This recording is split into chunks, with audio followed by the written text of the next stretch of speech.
I'm Neha Juneja and I'm one of the co-founders of Greenway.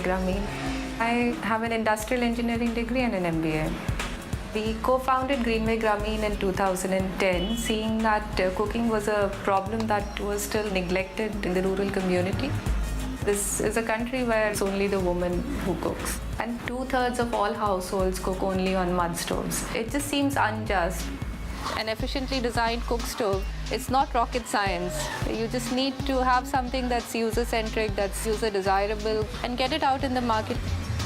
We did 10 designs, and for every design, we would take a prototype and ask women, please use it and tell us what we need to change. Often they come up with excellent suggestions because they've been doing this for so many years. The Greenway Smart Stove cooks for about 2 people in 10 minutes. A normal mud stove takes upwards of 30 minutes. हमारे चूल्हे से अच्छे जलते हैं, लकड़ी भी कम लगती है, खाना भी जल्दी बन सकता है और धुआं भी कम हुआ, तो धुएं से जो खांसी बीसी का जो अपने को परेशानी रहती है वो भी नहीं है और दिखने में बहुत अच्छा है और शायद 1 घंटा बीतेगा तो मेरे पति के मेरे बच्चों के साथ बिता सकती हूँ मैं. Everything in this country is male dominated, every damn thing. I think if we ran a campaign in which you made men cook for 2 days, our sales would go up like this.